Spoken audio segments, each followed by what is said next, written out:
sortira tel qu'il est venu. Mais le cœur de chacun sortira avec une pensée. Une pensée qui vient de toi. Voilà pourquoi je demande que le Saint-Esprit vienne nous utiliser comme des instruments afin de pouvoir parler à toi.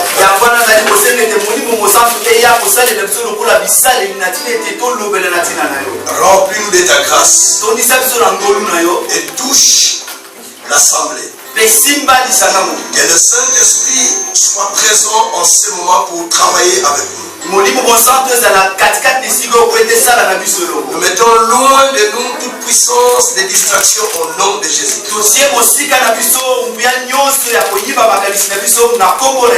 Merci pour la foi qui sera élevée. Merci pour les dédicaces qui sera fait. Dans le nom de notre Seigneur Jésus. Disons Amen. Nous acclamons le Seigneur.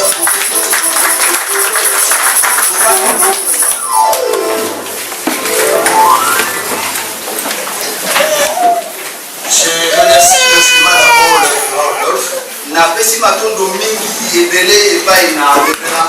Rodolphe pour cette forme de confiance qu'il m'a accordé de pouvoir prêcher en ce jour comme celui-ci.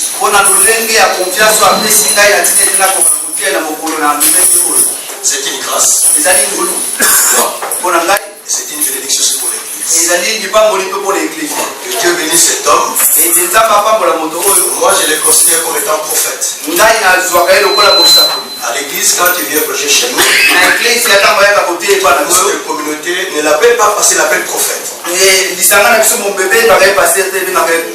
Parce qu'il dit des choses qui s'accomplissent dans nos vies. Il n'y a pas longtemps, il était prêché chez nous. Et il a dit des choses qui se passaient au milieu de nous. Sans qu'on ne lui dise. Un prophète se confirme par l'accomplissement de ses paroles. Que Dieu soit loué. Mais parce que la journée elle est tellement merveilleuse et qu'elle est aussi chargée, nous sommes obligés de filer un peu avec la parole. Ne pas perdre le temps. Et puisque nous parlons aujourd'hui du dédicace de l'église, qui est les dédicaces, en fait, moi je dirais les dédicaces de ces ministères. Ce n'est pas ces bâtiments que nous voulons dédicacer. Mais c'est l'œuvre que nous faisons ici que nous voulons dédicacer. Et c'est pour cette raison que nous nous sommes retrouvés tous ensemble. Mais vous savez que nous ne pouvons pas dédicacer quelque chose qui ne vient pas de Dieu. Dieu n'accepte que ce que lui-même a demandé. Amen. Vous ne pouvez pas confier à Dieu ce qui ne lui est pas agréable. Parce que je dis, vous serez d'accord avec moi qu'il y a tellement des églises que on a aussi peur de présenter quelque chose par l'Éternel.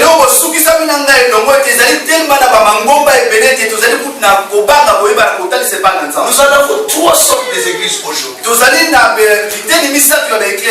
Il y a celle qui est faite par quelqu'un qui s'est fait lui-même pasteur. Et celle-ci est conduite par des stratégies humaines. Et il y a une autre qui a été faite par celui qui a été fait pasteur. Et celle-ci a besoin de l'approbation de ceux qui l'ont fait pasteur pour que la chose puisse évoluer.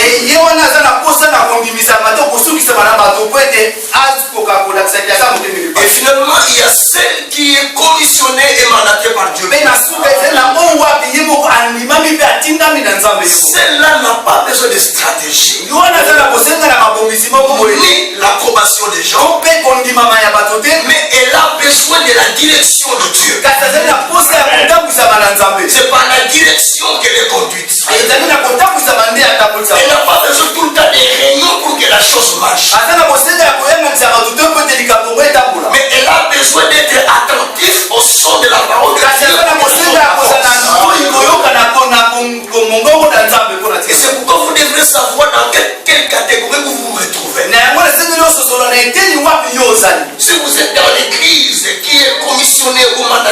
des hommes, c'est-à-dire que vous devrez vous concerter pour faire quelque chose.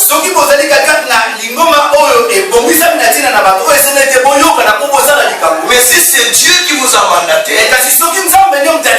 c'est Dieu qui inspire les leaders pour inspirer les collaborateurs et l'église afin de faire quelque chose.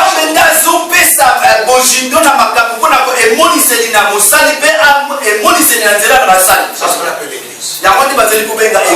Alors nous ne pouvons pas dédicacer une église sans qu'il y ait une vision. Parce que l'homme de Dieu a parlé de la vision que Dieu lui avait donnée. En réalité, ce n'est pas ces bâtiments qui nous dédicacent. C'est la vision que Dieu a de la séquence. La vision qui nous a rassemblés tous ici. La vision qui a tiré le champ en cet endroit. C'est cela que nous allons présenter à Dieu. C'est cela que nous allons dédicacer. Parce que la vision a crié. Elle a montré ses fruits. Et là, c'est l'heure de le présenter à celui qui l'a demandé de le faire. Oui, Seigneur, nous avons fait ce que tu nous as dit. Voici le fruit du travail que nous avions fait. Alors accepte de prendre cela en charge, d'être au contrôle de cela. Mais c'est cela qu'on appelle dédicace. Alléluia. Amen. Que Dieu soit loué. Alors je vais lire un texte de la Bible. Dans 1 Roi chapitre 8. Verset 17 à 20. Je le lis au nom de Jésus. Je dis, je le lis au nom de Jésus. Amen. David, mon père, avait l'intention de bâtir une maison au nom de l'Éternel, le Dieu d'Israël.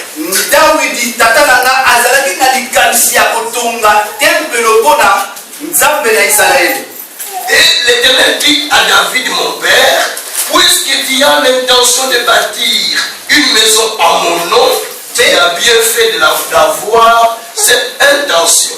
Benkolo alobeli na Dawidi tata na ngai lokolo yo zwini kalisi ya kweba na kotonga etempelo pona nkolo nzambe yo sali malamu kula kozwani kalisiwa. Mais seulement ça ne sera pas toi qui bâtiras la maison, mais ça sera ton fils sorti de tes entrailles qui bâtira la maison à mon nom. Kasi ekozala yo te mutokotongela ngai tempelo oyo ekozala mwana oyo abimi na libumu na yo nde wana akotongela ngai tempelo oyo. Que le Seigneur soit loué. Amen. Verset 20. L'Éternel a accompli la parole qu'il avait prononcée. Nkolo akokisaki maloba oyo ye asakolaki. Je me suis élevé à la place de David, mon père. Et je me suis assis sur le trône d'Israël. Comme l'avait annoncé l'Éternel. Et je bâtis la maison au nom de l'Éternel,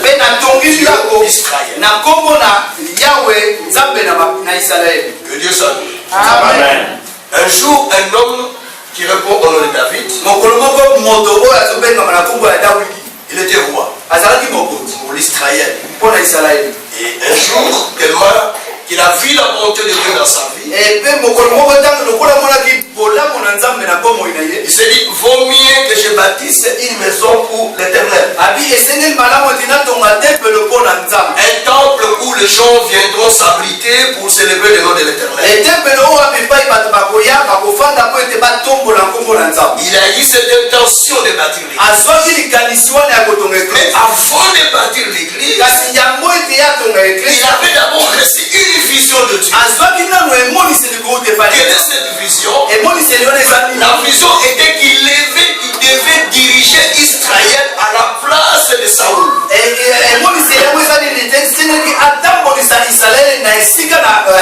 Parce que l'Israël avait besoin d'un roi au temps de Saoul.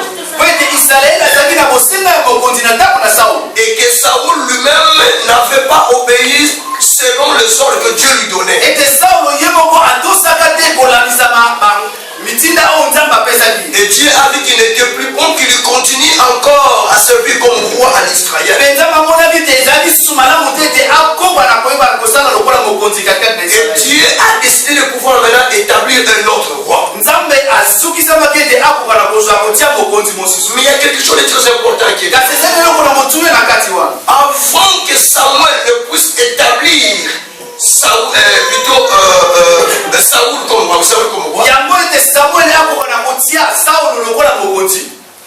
Israël avait demandé à l'Éternel un roi. Israël a Sûrement bien. Ce n'est pas Dieu qui a voulu donner à Israël un roi. Mais c'est Israël qui avait besoin d'un roi. Israël a dit, mais écoutez le Seigneur, donne-nous un roi comme tous les autres pays qui ont ces rois.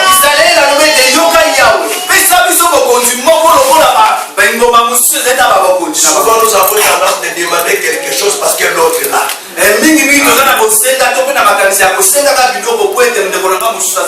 Ce n'est pas bon. Tu ne dois pas demander quelque chose, tu ne dois pas te procurer quelque chose parce que tu as vu que l'autre est là. Ça devient une compétition, une concurrence. Alléluia. Amen. Dieu a dit, ok, puisque c'est vous qui avez demandé, ce n'est pas l'intention qui vient de moi. Alors je vais parler à Samuel et vous donner un roi. Samuel était le prophète de l'époque, aussi juge qui dirigeait Israël. En fait, c'est lui qui dirigeait comme roi. Mais ils ne veulent pas de Samuel. Ils veulent un roi. Dieu a dit à Samuel, Samuel, prends une bouteille d'huile. Va. Tu vas oindre un homme que je vais envoyer près de toi. Et qui deviendra roi pour Israël.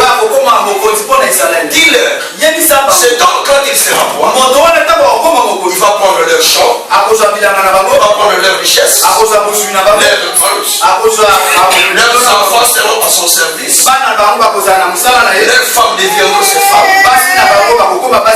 Et ils vont voir comment ça fait mal. Et Samuel a expliqué toutes ces choses à l'Israël. Malgré ça, l'Israël dit, nous voulons seulement un roi. Samuel dit, je vais le faire. Il a pris la bouteille d'huile. Il a versé sur Saoul.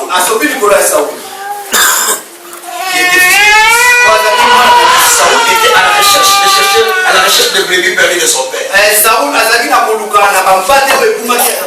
ne savait pas qu'il devait devenir roi. Mais il se retrouve dans une ville où il y avait une fête. Fête de sacrifice. Et on lui présente une place auprès du sacrifice. Du prophète Samuel. Et là, on va lui dire, on lui dit que tu deviendras le chef du peuple d'Israël. Le roi d'Israël. Dieu soit loué. Mais pourquoi Dieu a demandé que Samuel prenne la bouteille d'huile pour oindre Saoul?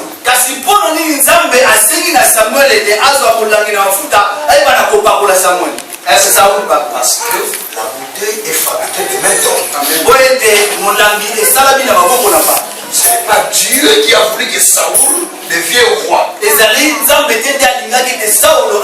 Ce sont les hommes qui ont voulu que Saoul devienne roi. Alors pour le moins, il faut utiliser ce qui est fait aussi avec les mains des hommes. Parce que c'est les hommes qui ont voulu. Et il a été roi. Mais plus tard, comme Saoul était roi selon la pensée des hommes, il a désobéi à Dieu. Et Dieu va susciter un à sa place. Il sera appelé David. Et quand David sera roi, Dieu demande à Samuel de prendre une corne. Il ne demande pas de prendre une bouteille, mais de prendre une corne, de oindre David, afin qu'il devienne roi. David était dans la forêt, en train de préparer les troupeaux de son père. Et tous les autres, tous les restes de ses frères étaient à côté de son papa. Quand le prophète Samuel est entré chez eux,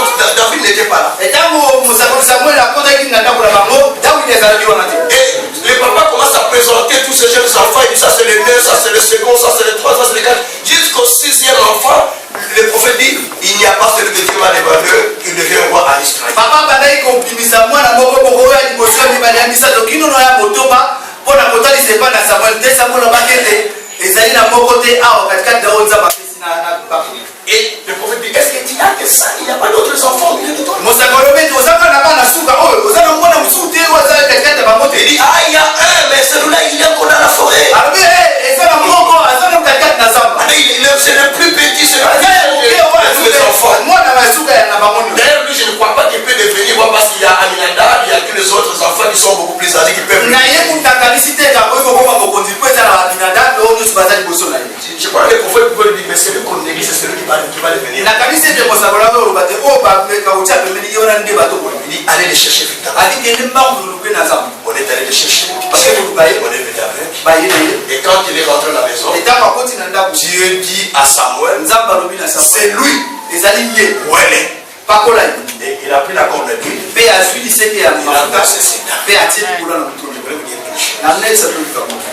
Le choix de Dieu ne dépend pas de ta taille, ni de ta capacité intellectuelle, ni de ta situation, de ton positionnement.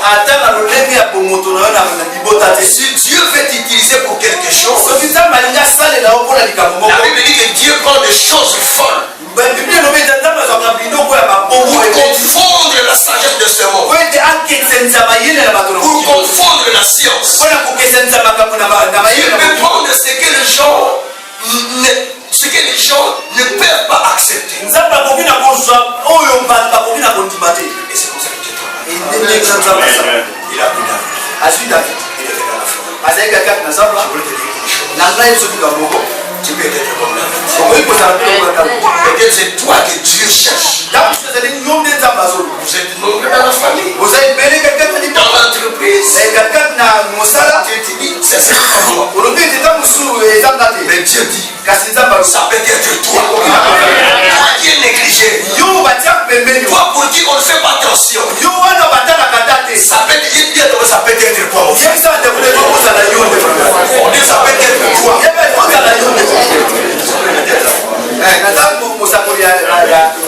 Que Dieu soit loué. Alors il a été roi. Il est devenu roi. À son temps, il a voulu bâtir un temple. Parce que Dieu m'a ramassé dans la forêt. Il y avait mes frères qui étaient d'ailleurs des hommes élégants, beaucoup plus intelligents, robustes. Ils n'ont pas été choisis. Mais moi, qui ne suis qu'un rien, j'ai été choisi. Alors qu'est-ce que je peux faire? Il faudrait que je bâtisse un temple. Amen. Amen. Il a eu l'intention. Il n'y a pas l'intention sans vision. C'est la vision qui enfonce l'intention. C'est quoi la vision? La vision, c'est la perception des choses d'avenir. Vous projetez faire quelque chose dans l'avenir. Vous allez commencer à avoir les intentions de faire la chose. La vision divine, par contre, c'est le dévoilement du plan de Dieu à un individu. La vision divine, c'est Dieu qui donne la compréhension de l'avenir à quelqu'un. Chaque être humain est censé avoir une vision. Aussi longtemps que tu vis, tu es censé avoir une vision, une projection d'avenir, une idée d'avenir, une pensée d'avenir. Il y a seulement une ville où les gens n'ont plus de pensée. Une ville où les gens n'ont plus de projet d'avenir. Vous connaissez bien la ville, hein? C'est au cimetière. Amen. Là, tout le monde a fini son travail. Il n'a plus besoin de la vision. Aussi longtemps que tu vis, tu dois avoir une vision. Car la Bible dit, Dieu a tout fait pour un but.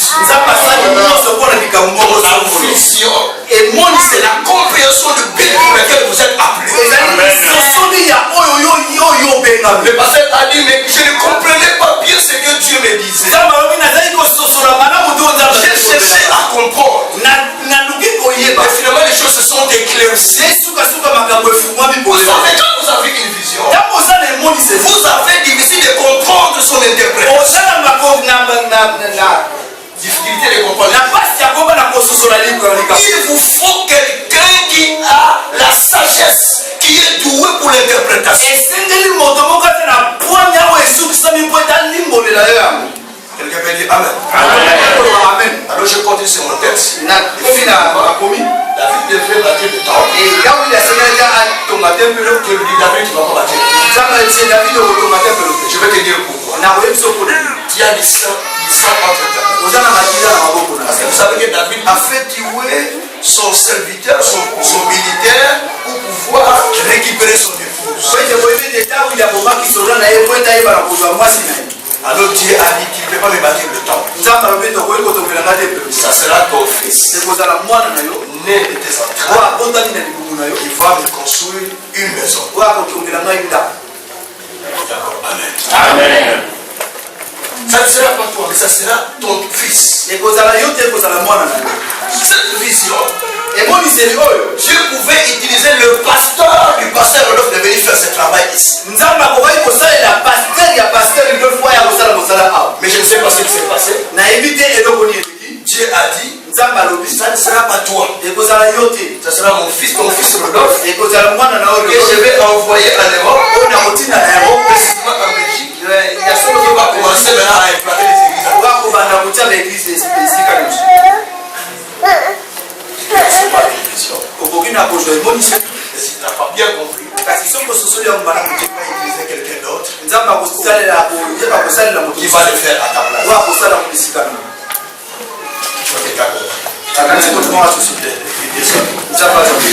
Alors, Salomon a bâti le temple selon la vision que son père avait reçue. Salomon a tongaki temple kolandisama emoniseli oyo tata na ye azwa. Il n'a pas bâti le temple selon sa vision. Atongaki temple te kolandisama emoniseli na ye. C'est l'intention qui provenait de son père. Makali ezali makalisi ezali kowuta epai na tata. Et qui était agréé par Dieu. Oyo esepelisaki na Nzambe. Et lui il a continué à faire. Pe ye akomaki na kosala. Vous savez, vous pouvez recevoir une vision par ce que vous voyez. Okoki na kozwa emoniseli na oyo ozomona. Une situation que vous voyez na likambo moko ozomona peut vous donner une vision. Et il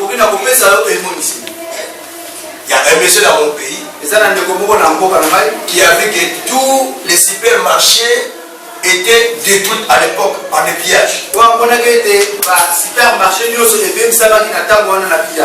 Alors il a eu l'intention, comme il vivait en Belgique, il a eu l'intention d'aller faire quelque chose de cette manière. Parce qu'il a vu qu'il n'y en avait plus. Il a dit, mais j'ai pas créé quand même quelque chose comme ça. Il n'avait pas de sous. Il est allé quelque part, chez Mercedes, il a fait des contrats, on a commencé à lui envoyer des produits par conteneur. Finalement, aujourd'hui, c'est lui qui a le plus grand supermarché du pays. Une vision peut naître par ce que tu vois. L'homme qui a créé la Croix-Rouge voyait les gens tomber par des balles, il le ramassait, ils allaient le faire soigner quelque part. Finalement, il a créé ce que nous appelons aujourd'hui la Croix-Rouge.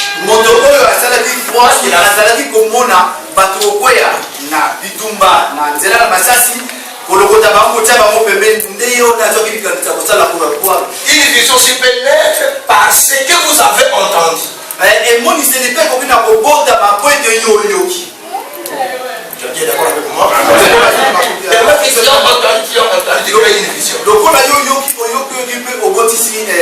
Mais une vision aussi peut venir de Dieu lui-même directement pour te révéler ce que tu dois faire là. Alors David a bâti.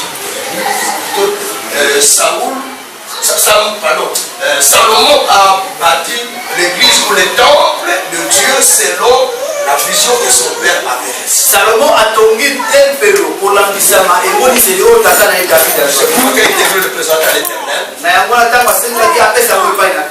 était présent pour pouvoir l'agréer et l'accepter. Mais je vais dire une chose. Il nous faut avoir l'intelligence de la vision pour que cela puisse aller de l'avant. Je vous dis que la vision, c'est le dévoilement du plan de Dieu, c'est la compréhension du but pour lequel vous êtes mis sur cette terre.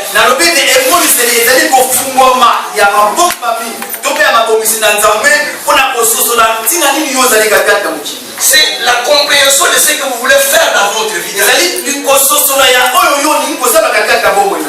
Et c'est ça que nous appelons la vision. Chaque personne est censée, comme je l'ai dit, d'avoir une idée d'avenir. Mais Dieu donne la grande vision ou la vision à un homme de Dieu pour que toutes les personnes qui ont des visions se retrouvent dans la vision qu'il a reçue de la parole.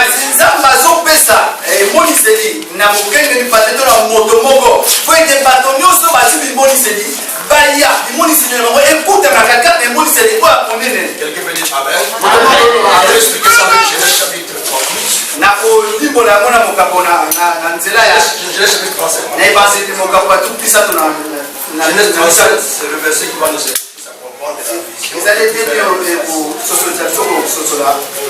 On va lire verset 5 jusqu'au verset 8. Alors, Genèse chapitre 37, verset 5. Et nous allons nous arrêter au verset 10. Je le lis au nom de Jésus-Christ. Joseph fit un songe. Il raconta à ses frères qu'il haït encore davantage. Il leur dit, écoutez donc ce songe que j'ai eu.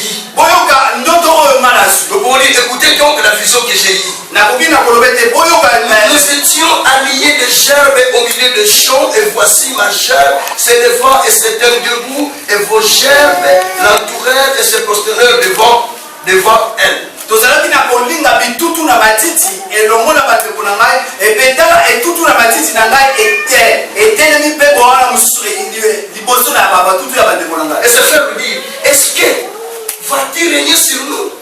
bandeko na besi likolo bete yo okokonza likolo na biso. Est-ce que tu vas nous gouverner? Ete okotambolisa biso. La Bible dit qu'il haït davantage à cause de ses visions, à cause de ses songes et à cause de ses paroles. Il y a encore une autre songe. Il les raconta à ses frères. Et il dit, j'ai eu encore un autre songe. Voici le soleil, la lune et les 11 étoiles se prosternent devant moi. Et il raconta à son père et à ses frères. Son père lui réprimanda. Et lui dit, que signifie ce songe? Faut-il que nous venions, moi, ta mère, tes frères, nous prosterner à terre devant toi? Ses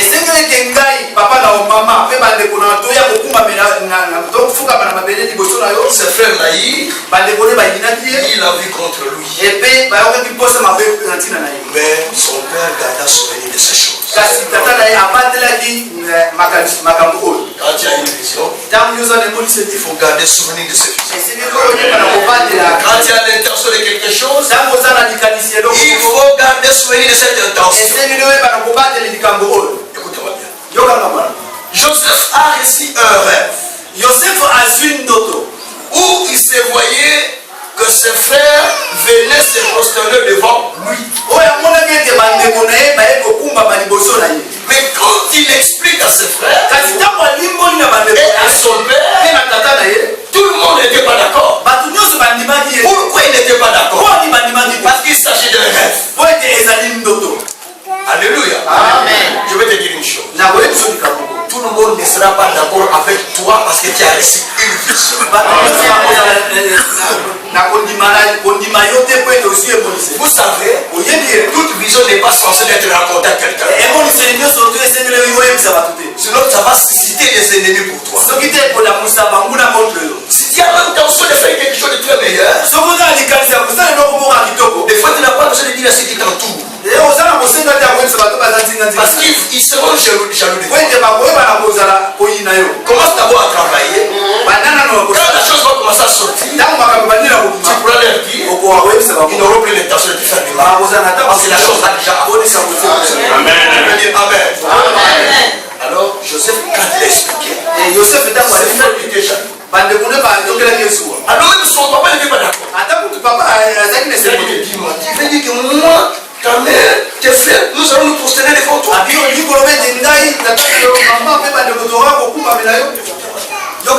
peux recevoir la vision. Mais tu n'as pas l'interprétation. L'homme de Dieu a dit, il avait laissé la vision. Il ne comprenait pas l'interprétation. Moi qui vous parle, j'avais reçu la vision. En 91, mais je ne savais pas comment l'interpréter. Il a fallu aller à côté des gens qui étaient doués pour m'expliquer ce que je devais faire. Il y a des gens qui ont le don de vous expliquer ce que vous avez fait. Moi, quand tu me dis ce que toi tu as rêvé, je te l'explique, mais parce que je te l'explique et qu'il reçoit la même chose que je t'explique. Et pourtant, moi, je n'avais pas ce don avant. Juste quand je suivais les gens qui interprétaient la mienne, ma vision, et j'ai acquis l'intelligence aussi d'interpréter la vision des autres. Est-ce qu'il n'y a pas quelqu'un qui peut dire Amen avec ça? Est-ce qu'il y a des gens qui ont dit Amen avec ça?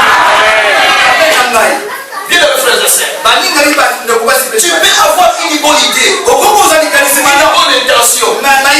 Il faut rencontrer les gens qui ont doué pour t'interpréter, pour te donner le sens de ce que toi tu es.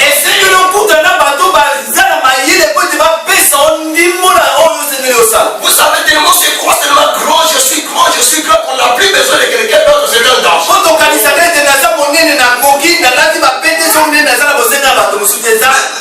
Même David avait déjà la vision de devenir roi.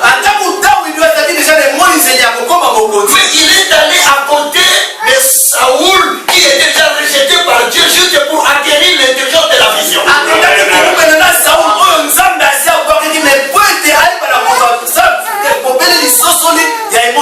Paul avait la vision de Dieu.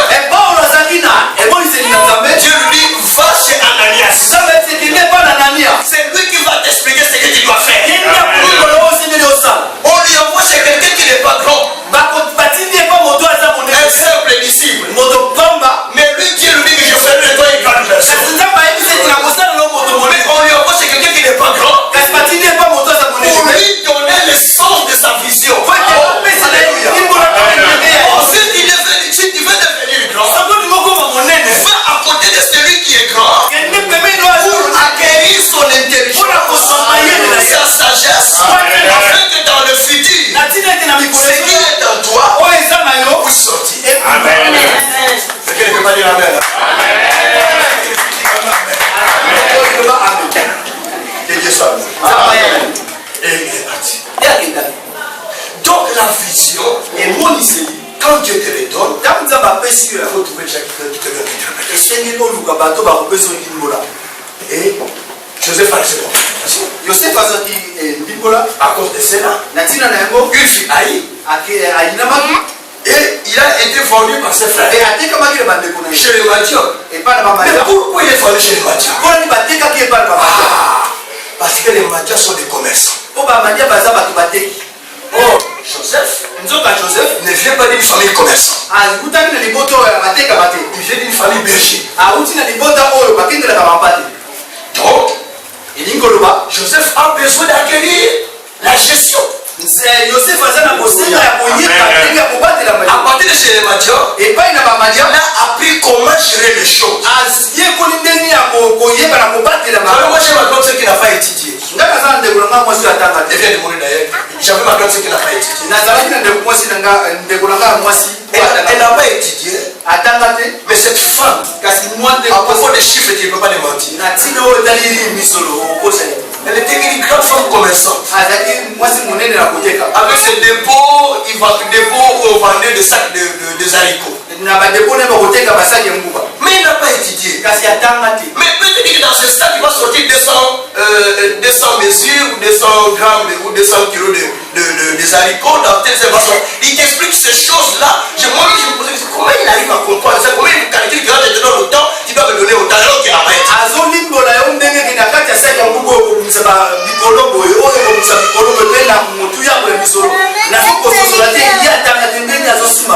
Elle a grandi chez ma tante qui était commerçante. Quand tu grandis chez quelqu'un, quand tu vis chez quelqu'un, quand tu es attaché à quelqu'un, quand tu vis dans l'environnement de quelqu'un, tu reçois la même chose qu'il a. Alléluia. Amen. Alléluia. Amen. Élisée avait reçu la vision de devenir aussi prophète. Mais il s'est attaché à Élie pour recevoir l'esprit qui était chez Élie. Aussi tu veux aller loin, il faut s'attacher à quelqu'un qui a quelque chose. Dans ce monde, nous avons trois types de relations à développer. La relation avec quelqu'un qui a quelque chose pour, on dit ça en anglais, empowering, pour influencer, pour communiquer quelque chose dans ma vie.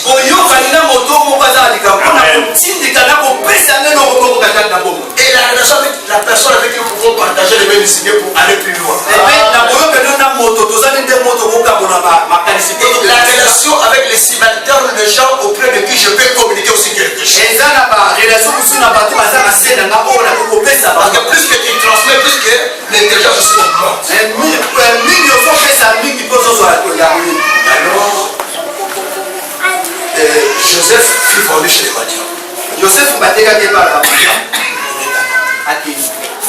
De là, il est aussi vendu chez Potiphar ou amené chez Potiphar.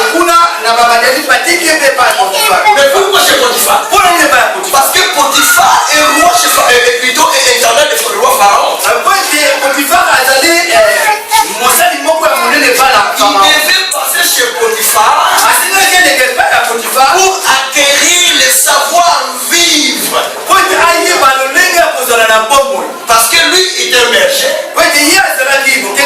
Il n'a jamais vécu dans la famille royale. Puisque Dieu le préparait à devenir dans un jour, à être à côté du roi un jour comme gouverneur, Dieu le fait passer à côté de Potiphar qui vivait déjà avec le roi Pharaon. Pour acquérir la mentalité, la culture royale.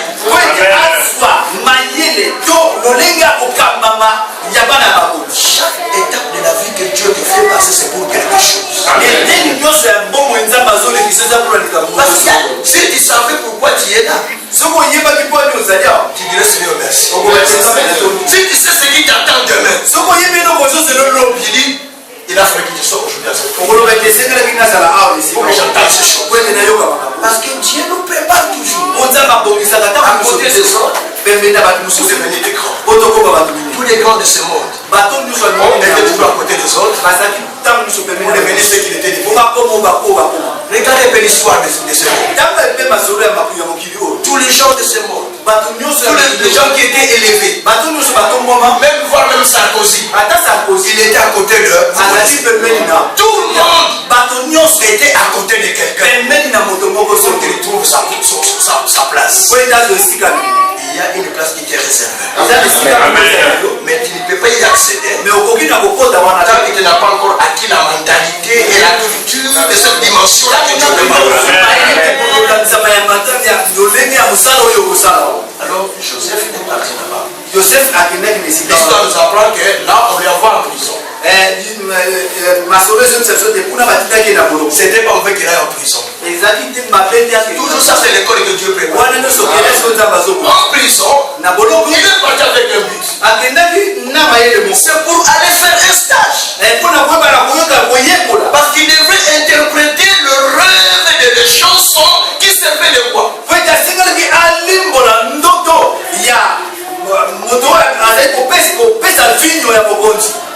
Et il est passé par là.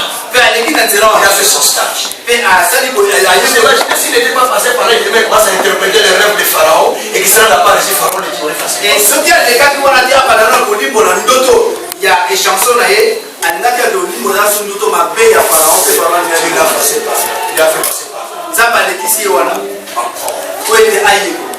après qu'il a interprété, la Bible dit dans chapitre 40 de Genèse, verset 14, David dit, oh frère, quand tu sortiras d'ici de la prison, parle de moi auprès du roi. Et souviens-toi de moi. Et quand cet homme est parti, le verset 23 dit ceci, il ne se souvenant plus de Joseph, et il l'oublia. Oh, je vais vous dire une chose. Des fois, les gens pour qui vous avez fait du bien vont vous oublier. Ce n'est pas grave. C'est Dieu qui a permis ça. Dieu sait pourquoi. N'ayez pas l'habitude de réclamer du bien à ceux qui vous ont fait du bien. Fais du bien, oublie pas toi. C'est Dieu seul qui sait ce qu'il va faire. Moi dans ma vie, Dieu m'a fait grâce. J'ai beaucoup d'enfants que j'ai élevés dans ma vie, qui sont devenus aujourd'hui de grands garçons. Il y a ceux que j'ai adoptés. J'ai été dans un voyage missionnaire à Bandundu. J'ai vu un jeune qui était très aimé, très intelligent, qui m'a interprété, mais qui n'avait pas de moyens même pour étudier, même pas de parents pour aller. À la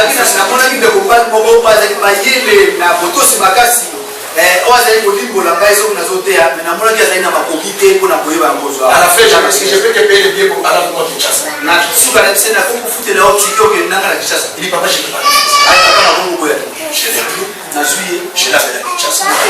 Je l'ai fait étudier. Il a fini ses études. Aujourd'hui, il travaille. Il travaille aussi dans notre communauté comme évangéliste. Amen. Je prie pour une autre fille. Pas été mort. Mais la maman va y aller à l'église. J'ai commencé aussi à l'encadrer, à l'aider, à la préparer. Et c'est par elle que je suis venu à l'école. Alléluia. Il ne faut pas attendre la récompense quand tu fais quelque chose. C'est Dieu qui te les rendra. Et ici j'ai pris une fille qui dormait dans des métros. Par-ci, par-ci, tu n'as pas. Et cette fille, au milieu dans le même bâtiment, on les a chassés, ils commencent à dormir dans les métros. J'ai dit madame, c'est une belle, très belle fille. J'ai dit viens, reste dans ma maison. Je vais aller dans mon adresse. Il est resté à la maison, il avait sans papier. On a commencé à lutter pour l'aider à avoir des papiers. Il a eu des papiers. Son papa est venu du Maroc. Il dit pasteur. Je vais te dire une chose. Moi j'ai étudié à Paris. Quand je suis venu, ma famille m'avait négligé. Et les prêtres catholiques m'ont pris en charge. Depuis ce jour-là, je disais à mes enfants, ne vous contentez pas de la religion. Dieu veut toucher quelqu'un d'autre qui n'est pas de ta religion pour t'aider. Ce papa est resté 1 mois et demi dans ma maison. Ma épouse. Il allait à l'église avec moi. Il un musulman qui va à l'église avec moi. Il écoutait la parole quand on chantait, il faisait que pleurer. Et quand tu rentres à la maison, mais je n'ai pas compris qu'est-ce qui s'est passé quand on était à l'église. C'est la présence du Seigneur. Cet enfant s'est marié. Elle m'appelle papa. Moi, je sais qu'elle est là. Alors bientôt je vais avoir les petits fils qui sont là.